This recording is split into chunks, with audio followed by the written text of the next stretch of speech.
Cartoons. We all grew up watching them. Whether you were one of those kids who watched countless hours of SpongeBob like me, or one of the few people who remember Yin Yang Yo, there's not a single person out there who didn't watch at least one cartoon during their childhood. But what many of you may not remember is that many of our favorite childhood cartoons were turned into video games. So I played 8 cartoon games you probably forgot about to see if they were as good as I remember them being, starting with 2000's Donald Duck Goen Quackers. So this is a Crash Bandicoot game with a Donald Duck coat of paint on it. Look at the two side by side and tell me otherwise. You can't. But that's not bad, as the game is still fun, especially for a Crash fan like myself. It features side-scrolling over the shoulder and chase levels across 4 worlds. Each world has 4 levels plus a boss fight at the end of each. The bosses are all pretty basic and easy to take down, but still enjoyable. However, the game's biggest downside is how short and easy it is. I nearly beat the entire game in slightly over an hour, making it the shortest in this video. But I feel like the shorter length somewhat works in its favor because the game would get far too repetitive if it went on for much longer. All in all, I feel like this is a Crash clone done right, and I'd give it a perfectly above average score of 6 out of 10. 2004's Fairly OddParents Shadow Showdown is a generic yet fun platformer based on the iconic Nickelodeon cartoon. The game itself isn't based on any particular episode or special, but instead follows an original story, which is nice since some licensed games tend to tie into the show they're based on directly. Aside from the tutorial and final boss, 6 unique levels take Timmy, Wanda, and Cosmo to different worlds. These include Fairy World, Timmy's Dad's Dream, Cincinnati, Oberon and Titania's Mansion, Vicky's Evil Planet, and Ape World. In each of these levels, Timmy has to collect 9 wish stars, allowing him to ask for 1 wish for every 3 stars collected. Each wish is its own unique power that helps Timmy navigate the levels. My favorites are those from the Take It on the Chin level, where Timmy is a superhero tasked with saving the Crimson Chin and taking down H2 Olga. He wishes for the Crimson Wing to glide across short distances, the Pogo Stick to jump to higher places, and the Freeze Ray to freeze enemies and use them as platforms. Soon after Timmy asks for his final wish of any level, you'll go up against its boss, in this case H2 Olga, who's incredibly underwhelming. The game's developers really dropped the ball here with this boss battle, who could have been a challenging foe. Like, she doesn't even attack you during the fight, she just stands still in the water while you go and press 3 switches that pour more and more acid into the pool of water to bring her down. They even made her huge, but with seemingly no good reason, since like I said, she doesn't hit you once. They missed an opportunity to make this battle more difficult and engaging, but honestly, all the fights in this game are rather easy, which makes sense since this is a kid's game after all. Despite that, the game was a joy to play again after not playing it since I was a child, and I'd give it a 7 out of 10. Our next game was released only 5 days after Shadow Showdown. 2004's The Adventures of Jimmy Neutron, Boy Genius, Attack of the Twonkies, I know, that's a mouthful, is based on a 2-part special from the show's 3rd season that dropped 2 months after the game, which is interesting since it's usually the other way around.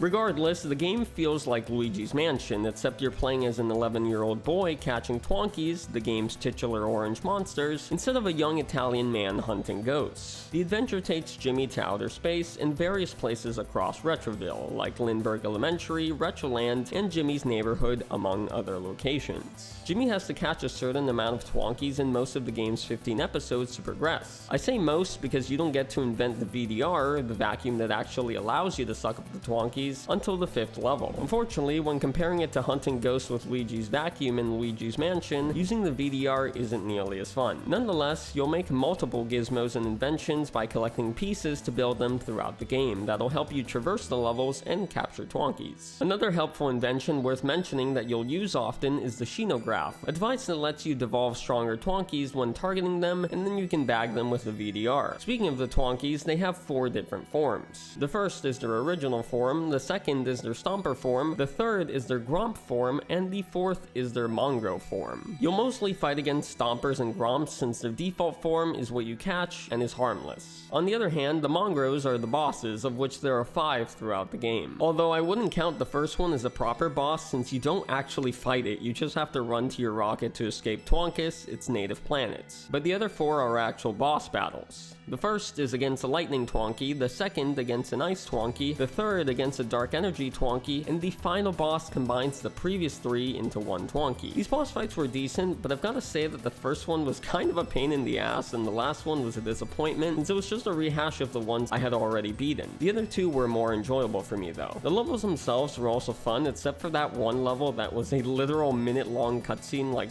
I don't even know why they include that in the game. But with all that said, I'd give this game a 7 out of 10. Next up is 2006's Teen Titans, based on the original show and not the inferior Teen Titans Go. Cry harder, Teen Titans Go fans. I don't like that show. The game is a fun yet repetitive beat-em-up that lets you play as all 5 Titans. I played as Cyborg throughout the game because he's my favorite Titan, and I hardly found myself wanting to try out the others despite their different movesets. Although they all have light, heavy, and ranged attacks. Aside from fighting waves of normal enemies, the game pits you against 9 boss battles, of which I only got to fight 7 since I unfortunately got soft-locked out of my totally legit copy of the game on my emulator. I mean my GameCube. Yeah, my GameCube. These are all iconic villains from the show, and the bosses themselves are fun to go up against. But I do have one criticism about the Plasmus boss. It feels slightly similar to the H2 Olga boss from Showdown, since it's just a large enemy standing there without doing much to stop you from attacking it. However, unlike H2 Olga, Plasmus does at least throw stuff at you and sends his goons after you to make beating him a little more challenging than H2 Olga. It could also be that I was playing the game on easy mode. Maybe he's tougher on the other difficulties. But apart from that minor gripe, all the other bosses are much more engaging and harder to fight, but nothing unbeatable. If the gameplay hadn't been so repetitive, I would have rated this game a 7 out of 10, but since it is, I'm dropping it to a 6 out of 10. This next game, also from 2006, is the worst in this video. Veggie Tales, Larry Boy and the Bad Apple is based on the show's episode of the same name. The game is a basic platformer with absurdly easy puzzles. Maybe they're difficult for toddlers, but not for a 23-year-old galaxy-brained gamer like myself. My biggest complaint about the game is how unbearably slow it is. You play as a literal cucumber with no legs or feet, so you can't walk or run, obviously, meaning you're just hopping everywhere at a snail's pace. Additionally, Larry Boy doesn't have arms or hands, which makes the combat in this game very boring since he only has one attack, where he spins around. Every enemy in the game that can be attacked with a spin is a 1 or 2 hit kill, and other enemies like these floating ones are taken out by luring them to a vent, making combat an absolute breeze. The bosses are also underwhelming and require little to no effort to defeat. Also, I've got to mention that the second boss is a straight up rip-off of the mugshot fight from the first Sly Cooper game. Like, they didn't even try to hide it. I get that imitation is the sincerest form of flattery, but goodness sake, this is just plagiarism, basically. Aside from this, Larry Boy can use his smart cape to fly and turn himself into different things to activate switches, like turning himself into a metal cucumber to press down on a floor switch. You'll also get gadgets throughout the game, like the water gun, which lets you clear webs and fill up water tanks. Later on, you'll get to use Larry Boy's plunger helmet to grapple, slingshot yourself across gaps, and trigger buttons. However, none of these abilities are all that fun, and the game as a whole isn't that fun either. So I'd give this mediocre game a 5 out of 10. But you want to know what's not mediocre? Liking the video and subscribing to the channel. Oh, and also 2006's Spongebob Squarepants Creature from the Krusty Krab. I know this might be a hot take, but I really like this game and think it's one of the better SpongeBob games out there, especially since I'm very nostalgic for it and played it a lot when I was a kid. Of course, it's not nearly as good as Battle for Bikini Bottom or the movie game, but it's still solid, and I also have a really nice memory of this game where I got gifted it 3 times, 3 PS2 copies of this game for my 8th birthday, and that's just stuck with me since then. So the game's premise is bizarre, but it's very fun and creative. It follows the dreams of SpongeBob, Patrick, and Plankton across 9 levels of racing, flying, and platforming. There are 3 SpongeBob levels, 3 Patrick levels, and 2 Plankton levels. The 9th and final level is a race. My favorite is the 6th level, where you play as a giant plankton rampaging through Bikini Bottom. You can punch, stomp, and use your laser eye to destroy buildings, houses, and military weaponry, because yes, the Bikini Bottom military is trying to kill Plankton. You'll even get to destroy SpongeBob, Patrick, Mr. Krabs, and Squidward's houses along the way, even though neither Squidward nor Mr. Krabs appears in this game. Unfortunately, this level is extremely short like many others in the game. Some dragged on for way too long like the first and second levels, while others like this one felt too short.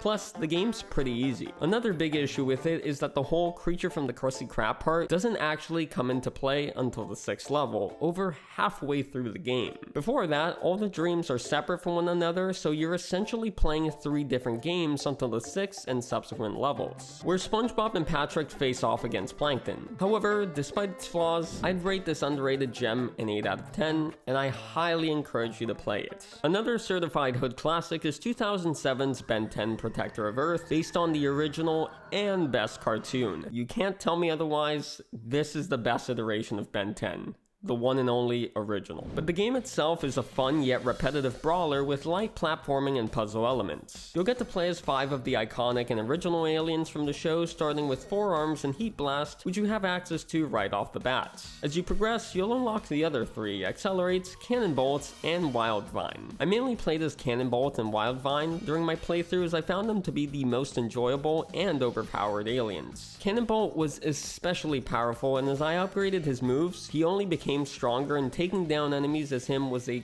cakewalk. Although I did play the game on easy, so that probably helped a lot. However, the limited selection of aliens is a bummer because I would have loved to play some of the other originals like Diamond Head, Wild Mutt, Stinkfly, Upgrade, Ripjaws, and Grey Matter. But there is an actual explanation in the game's story for the smaller number of aliens, so it's not just like Ben has 5 aliens instead of the usual 10 for no good reason. However, I get the feeling that the devs did this to avoid including more aliens in the game. But I don't blame them because they probably didn't have much time or money to make this game, as is the case with most of these licensed games. On the upside, the game has some fun boss fights, and the final boss with Vilgax is easily the best one since it puts all your skills to the test. You really have to make use of every alien to take him down. Some of these also have quick time events, which result in some epic moments during the boss battles. And you know, now that I think about it, this game is just a mid-2000s God of War game with a Ben 10 skin, and that's not a bad thing. 8 out of 10. The last game is 2009's ScoobyDoo First Frights. It's a fun,